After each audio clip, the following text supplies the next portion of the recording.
Поштовани гледачи, добре дојдовте во најновото издание на емисијата Агроинфо на ТВ канал ВИС. За 10 дена родот на зелката во Струмичко ќе биде целосно продаден. Извозниците велат дека поради недостиг на зелка на македонскиот пазар, цената ќе достигне и до 30 денари по килограм. Она што недостасува на македонското земјоделство е организиран пристап, односно да се предвиди знае колку количини од кој земјоделски производ би биле барани на како на домашниот, така и на странските пазари.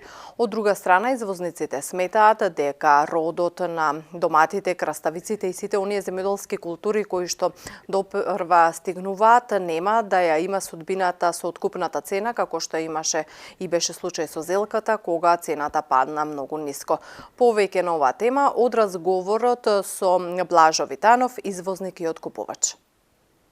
Поштовани гледачи, онака како што слушнавте во главната најава, во оваа емисија и во ова издание на емисијата Агроинфо ќе позборуваме малку за откупот на земјоделските производи и нивниот извоз надвор од границите на Македонија. Наши ваш гостин е Блажо Витанов, откупувач и извозник.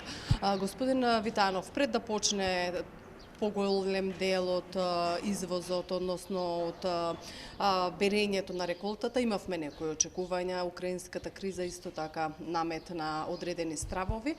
Од оваа дистанца и веќе на средина на месец мај, што од лошите сценарија се обистини, а што од добрите сценарија пак е реалност кога станува збор за земјоделското производство, откупот и извозот на нашите производи надвор од Македонија. Добар ден на вас и на сите ваши гледачи. Сите прогнози кои ние пред сезоната ги кажавме и на еден начин 90% се обистинија. Кризата во Украина го зеде својот данок со тоа што цената на, ќе го земам приоритет, артикал од зелка, баш во сезоната кога количините дојдеа до израз, имаше на дневна база голема понуда на зелка, во тој момент Украина многу малку влечеше и тоа се рефлектираше со пат на цената. Меѓутоа, ако сега земеме од денешна перспектива да збориме, тоа е она што ја на неколку пати го имам кажано, дека сето тоа го прави понудата и побарувачката. Во моментот е денеска 15-16 мај, зелката е 20 денари на откуп, беше 10 преди недела дена, сега е 20. Во Украина малку ситуацијата е по-смирена и одма тоа се рефлектира. Сега во моментот има толку многу потражња на зелка и не само на зелка, и компир, и домата, и тиквици, и крастајица. И грото од Македонија оди за Украина и тоа се рефлектира со во моментот држање на високи цени. Така, кога станува збор за понудата, велите дека веќе се намалени количините, дали тоа значи дека малку беа засадени, дали тоа значи дека не даде доволно род или веќе се откупени и предадени? Ако земеме да збориме за зелката количински родот што го очекуваме го имаме од неа, меѓутоа тоа се продаде. Како се продаде, се продаде. Сега во моментот се бере од зелката која е под отворени површини, меѓутоа таа е малку и за 10-15 дена во Македонија ќе нема воопшто зелка. И зелката, моје видување е дека после 10-15 дена ќе биде 30 денари, ама ќе ја нема. Другите артикли во моментот се на старт, како краставицата, доматата, компирот, и тие во моментот држат цена. Доматата е моментално 80 денари на откуп. Краставицата е 20 денари на откуп, компирот е 35 денари на откуп, кромидот е некаде од 18 до 20 денари и сето тоа во моментот количински не е доволно колку што имаме потреба да извеземе. Какви се вашите предвидувања за овие втори, трети култури кои што допрва треба да почне интензивно нивната берба и да може да се продават? Дали се очекувате движење надолу на цената поради големи количини кои што ќе бидат понудени, или може би земјоделците би биле задоволни со откупните цени кои што треба да ги очекуваат? Сега тие артикли кои следуваат, ја не очекувам драстични падови како што беше на зелката, оти тие артикли сите што следуваат не се засадени во толку големи количини, така да може да настане дисбаланс на пазарот. Не очекувам, се разбира кога ќе дојдат поголеми количини и од домати и од другите артикли, благ пад ќе има на цената, меѓутоа тоа нема да е така како што беше изразено со зелката, и сметам дека сите тие што имаат засадено од тековните артикли кои треба да се берат, да ги чуваат и се надевам оти ќе земат земјоделците убави парички. Така. Кажете ми дали Украина останува единствениот најголем пазар каде што завршува нашиот македонски производ, или на повеќе пазари се движи земјоделското производство на што го произведува македонскиот земјоделец? Оно оди за секаде, моментално за Србија многу малку се извезува последните 10 дена, затоа што излезе и нивно производство. Тоа ќе се смени за прилика 15-20 дена. За Србија во моментот е интересен само доматот и компирот, нешто кромит. Грото роба во моментов е исклучиво, ајде да не кажам, 70% оди за Украина. Таква е моменталната ситуација. А се разбира дека оди и на други пазари, меѓутоа тоа е во помали количини. Така. Вашата работа е тесно поврзана со развојот на македонскиот агро и земјоделство. Долго време сте во овој бизнис. Во нагорна линија или во надолна линија според вашите оценки оди македонското земјоделство? Видете вака, малку, ако земеме да ремизираме се што се случува уназад 10 години, ние се соочуваме со проблем кога ќе дојде одреден артикл кој го има во изобилие во моментот, да цената падне. И тоа се сведува на непланирано производство, немање договори помеѓу производителите и откупувачите, и секој кога сади на сумице на своја глава, не може да очекуваме друго. Ако сето тоа малку другачие се постави, треба резултати да се видливи, да биде подобро за сите нас. Вака, кога не е организирано, секој пат ќе биде така. Така. Вие сте исто така познавач на земјоделството во Албанија. Може ли да направиме една паралела? Дали се тие можеби поорганизирани, дали имаат стратегии за развој на одредени земјоделски производи во одреден период за да биде задоволена побарувачката и на домашниот пазар, но на извозниот пазар? Односно, дали има добри практики кои што би ги користеле од таму, или па ние имаме добри практики кои што би можеле да ги пренесеме таму? Ете вака, сега во Албанија е во нагорна линија и производството и извозот на зеленчуци од Албанија. Сето тоа се должи што првенствено климата е многу поповолна за садење на тие артикли отколку во Македонија. Они беспарно се месец дена пред нас. А тоа во овој бизнис е голем чекор напред. Сега да се организирани, не знам како, со договори, ова што го спомнав, и таму не е така. И таму се сади на сумице, пак цената е дневна. Кај нас ние држиме на некоја неделна база. Таму цената е дневна, зависи денеска колку има у понуда и што вечер ќе се откупи, а ако се бара, нормално цената ќе задржи, ако не, цената паѓа. Они имат дневна цена, на сите артикли имат дневна цена. Така да не е и тоа мерило дека одат по некој прав пат или не знам како. Така. И кажете ми, што сметате дека треба најбрзо да биде преземено за да се овозможи Македонија, ние гледаме во нашата околина голем број на напуштено плодно земјиште кое што пред години било обработено. Што според вас би било клучно во стратегијата да се врати земјоделецот на земјиштето, да се зголеми производството, домашното производство, кое што во некои идеални услови би било доволно за потребите во Македонија и секако да се извезува надвор од Македонија?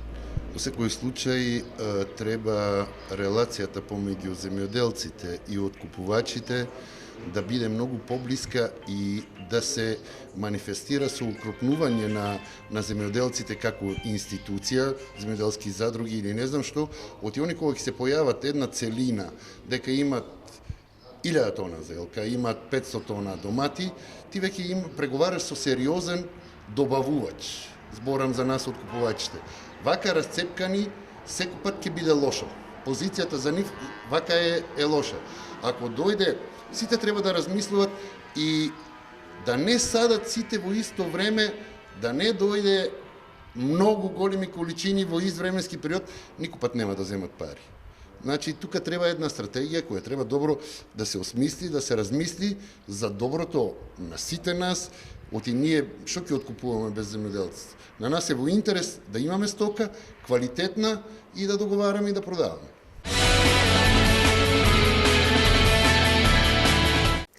Во продолжение на емисијата Агроинфо да ги погледнеме стручните совети кои што за вас земјоделците ги дава Игор Ивановски, магистар по земјоделски науки.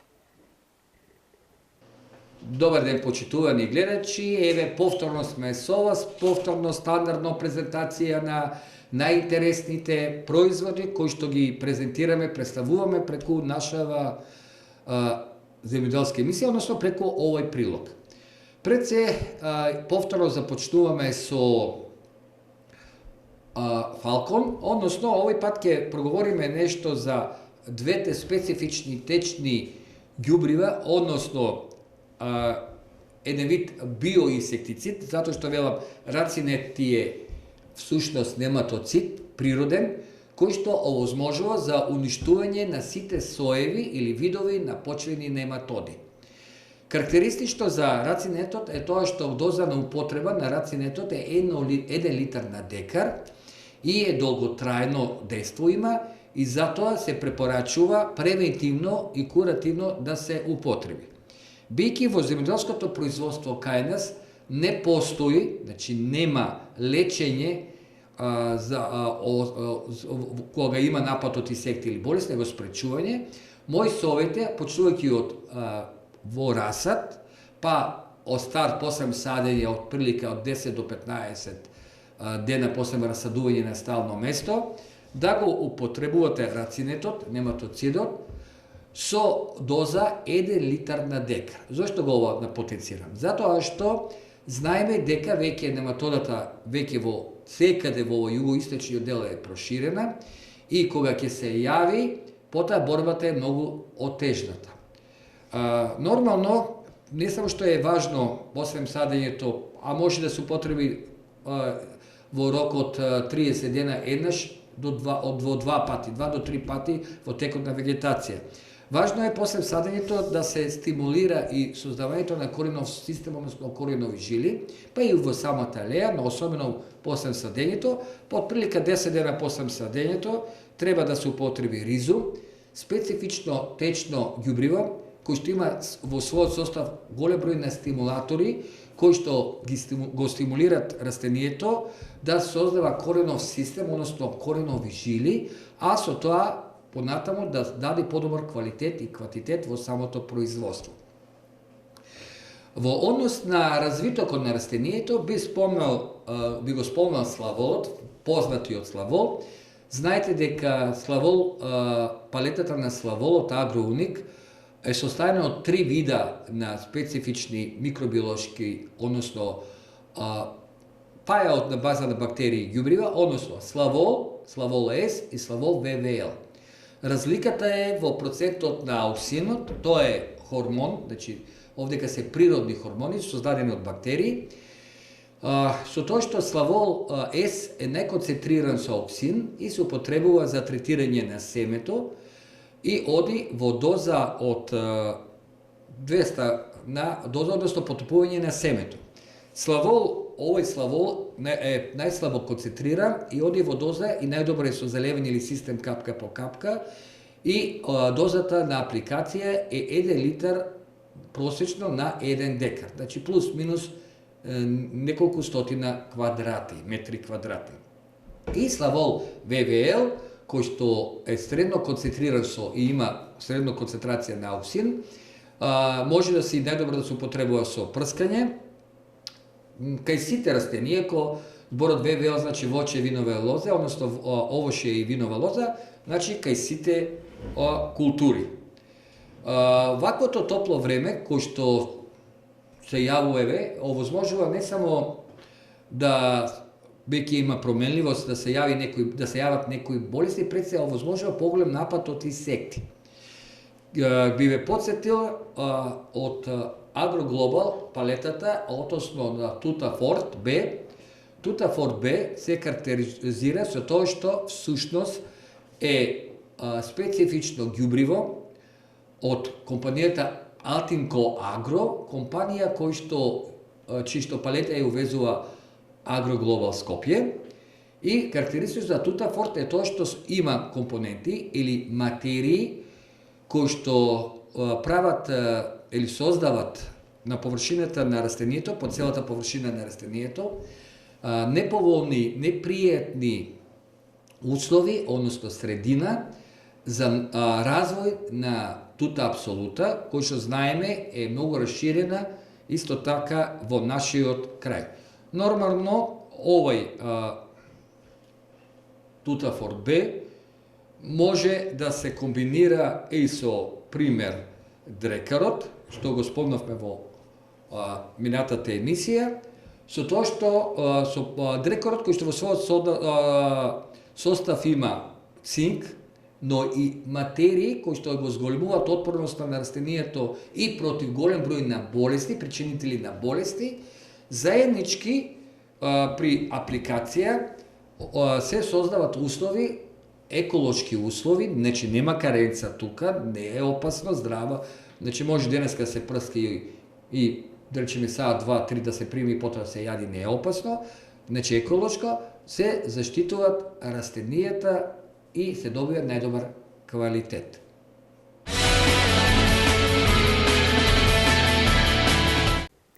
И за крај на денешната емисија да погледнеме што интересно се случува надвор од границите на Македонија, а поврзано со технологиите кои што се употребуваат во агросекторот.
Почитувани, тоа беше се во ова издание на емисијата Агроинфо. Благодарно за вниманието со кое не следевте. Се гледаме следната недела. Пријатно.